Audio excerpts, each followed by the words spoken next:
نحمدہ ونصلی ونسلم علی رسول الکریم اما بعد فاعوذ باللہ من الشیطان الرجیم بسم اللہ الرحمن الرحیم قال رسول اللہ صلی اللہ علیہ وسلم فرض رسول اللہ صلی اللہ علیہ وسلم زکاة الفطر صاعا من تمر او صاعا من شعیر علی العبد والحر والذکر والانثى والصغیر والکبیر من المسلمین وامر بها ان تؤدى قبل خروج الناس الى الصلاة او کما قال علیہ الصلاۃ والسلام۔ صحیح بخاری شریف کی حدیث نمبر 1503 نمبر حدیث ہے۔ اس میں اللہ کے پیارے حبیب علیہ الصلاۃ والسلام ارشاد فرماتے ہیں، حضرت عبداللہ بن عمر فرماتے ہیں کہ رسول اللہ علیہ الصلاۃ والسلام نے ہم پر زکوٰۃ کو فرض کیا، زکوٰۃ فطر یعنی صدقہ فطر کو یہ فرض کیا ہم پر کہ صاع من تمرین، ایک صاع یعنی 4 کلو کھجور، 4 کلو کھجور، او تمرین او شعیرین یا 4 کلو جو، من علی العبد والحر آزاد بندے پر، والذکری والانثی اور مردوں پر، عورتوں پر، ہر غلام پر، والصغیر والکبیر چھوٹے پر بڑے پر، من المسلمین جو بھی کلمہ گو مسلمان ہے اس پر اللہ کے حبیب علیہ الصلوۃ والسلام نے صدقہ فطر کو یہ فرض قرار دیا ہے۔ یہ حضرت عبداللہ بن عمر فرماتے ہیں، وَأَمَرَ بِهَا أَن تُؤَدَّى قَبْلَ خُرُوجِ النَّاسِ، اور فرماتے ہیں ہمیں حضور نے یہ حکم دیا کہ تم نے جب بھی سورج نکلنا ہے عید کی نماز سے پہلے سورج نکلنے سے پہلے تم نے یہ دینا ہے، اس کو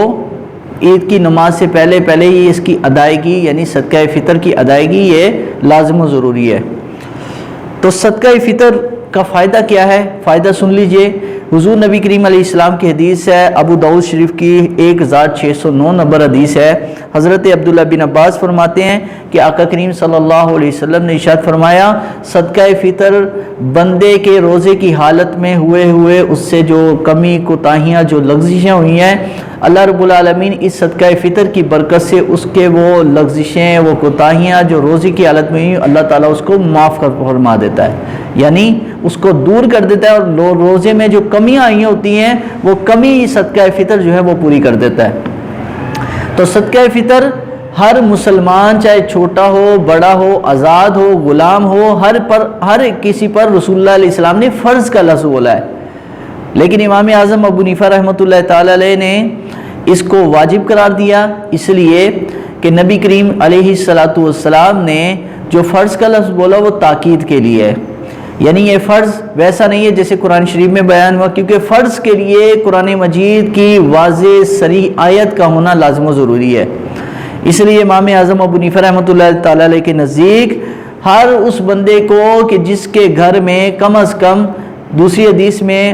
جو کہ امام طحاوی رحمۃ اللہ علیہ نے بیان کی ہے، وہ تقریباً 40 یا 50 درہم جس کے گھر میں ہو، یعنی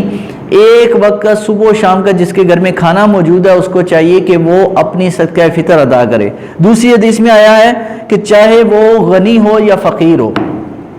یعنی مالدار ہونا یا غنی ہونا اس کے لیے ضروری نہیں ہے، چاہے فقیر بھی ہے، غریب آدمی ہے، اس پر بھی صدقہ فطر لازم و ضروری ہے۔ یہ دوسری حدیث شریف میں آیا ہے۔ اب یہ صدقہ فطر کتنا دینا ہے، اس کے 5 نصاب بیان کیے گئے ہیں۔ نمبر 1 پر کشمش، نمبر 2 پنیر، نمبر 3 پر جو ہے کھجور، نمبر 4 پر جو، اور نمبر 5 گندم۔ اگر کھجور اور کشمش اور پنیر یہ 3 چیزیں 4 کلو کے حساب سے یا اتنے ہی پیسے دیے جائیں اگر اللہ تعالیٰ نے آپ کو زیادہ وسائل عطا کیے ہیں، اور نمبر 2 پر جو اور گندم، اس کے 2 کلو کے پیسے، یعنی 2 کلو جو یا 2 کلو گندم کے جو پیسے ہیں یہ غریب کو دے دیں۔ موجودہ دور میں یہ گندم کے 140 روپے بتائے گئے ہیں، یعنی سرکاری ریٹ کے مطابق، تو اس کی ادائیگی لازم و ضروری ہے، اس لیے کہ حدیث شریف میں آتا ہے کہ اگر کسی نے اس کو نہ ادا کیا تو روزے بندے نے جو رکھے ہوتے ہیں وہ زمین و آسمان کے درمیان معلق رہتے ہیں، لٹکے رہتے ہیں، یعنی اس کی قبولیت اللہ کی بارگاہ میں نہیں ہوتی. اس کی قبولیت تب ہوگی کہ جب وہ صدقہ فطر عید کی نماز ادا کرنے سے پہلے پہلے ادا کرے گا. حضرت سیدنا عبداللہ بن عمر رضی اللہ تعالیٰ عنہ کے غلام ہیں،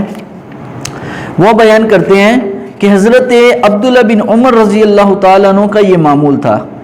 یہ حضرت نافع بیان کرتے ہیں کہ نبی کریم علیہ السلام نے صدقہ فطر کو تو لازم قرار دیا، اور صدقہ فطر فرمایا اس کو صدقہ فطر کو جو ہے حضور نے فرض قرار دیا. یہ عبداللہ بن عمر کا قول ہے. لیکن فرماتے ہیں عبداللہ بن عمر کیا کرتے تھے کہ وہ میرے بچوں کا اور اپنے بچوں کا، یہ سارا گھر والوں کا صدقہ فطر جو ہے نا وہ کھجور کی صورت میں وہ ادا کرتے تھے عید سے 2 دن قبل.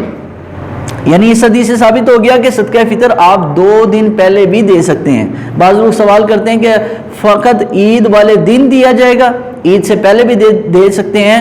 تاکہ وہ آپ کی خوشی میں برابر شریک ہو سکے. تو یہ 2 چیزیں عبداللہ بن عمر رضی اللہ تعالیٰ عنہ سے پھر پوچھا گیا کہ آپ یہ کیوں کرتے ہیں؟ میرے بیٹوں کی طرف سے بھی دیتے ہیں، اپنی طرف سے ہی فرمایا اس لیے تاکہ اللہ تعالیٰ مجھے جزائے خیر عطا فرمائے اور میرے بھی روزے قبول ہوں اور آپ لوگوں کے بھی روزے قبول ہو جائیں. یہ حدیث نمبر 1511 نمبر حدیث ہے حضرت عبداللہ بن عمر رضی اللہ تعالیٰ کی روایت کے مطابق. تو صدقہ فطر ہر اس بندے کو دینا پڑے گا جو چاہے غریب ہو، فقیر ہو، مسکین ہو، کوئی بھی ہو. اب سوال یہ پیدا ہوتا ہے جب غریب اور فقیر اور مسکین نے بھی دینا ہے صدقہ فطر تو لے گا کون؟ تو لینے کے بارے میں حضرت امام اعظم ابو حنیفہ رحمۃ اللہ علیہ کا موقف یہ ہے، کیونکہ حدیث میں اس کی صراحت موجود نہیں ہے کہ اب دینا کس کو ہے، کیونکہ دینے والے کو تو کہا گیا ہے کہ تم غریب بھی ہو تو تم نے دینا ہے. لیکن اب جس کو جو بندہ لے گا اس کی اہلیت کیا ہوگی کہ وہ کس کو دیا جائے گا کہ جب غریب بھی اس میں دینے والے میں شامل ہے. تو امام ابو حنیفہ رحمۃ اللہ علیہ فرمایا کہ جس بندے کو زکوٰۃ لگتی ہے، یعنی جس کے پاس 52.5 تولے چاندی جتنا پیسہ موجود نہ ہو، اس سے کم پیسہ ہو، تو وہ بندہ زکوٰۃ جو لے سکتا ہے صدقہ فطر بھی آپ اس کو دے سکتے ہیں. تو یہ ہے قرآن مجید فرقان احادیث طیبہ کی روشنی میں یہ صدقہ فطر کی ادائیگی. تو گندم جو ہے یہ 2 کلو اور بقایا جو چیزیں ہیں یہ 4 کلو کے نصاب کے حساب سے ادا کی جائے گی. واللہ تعالی علم ورسولہ عالم.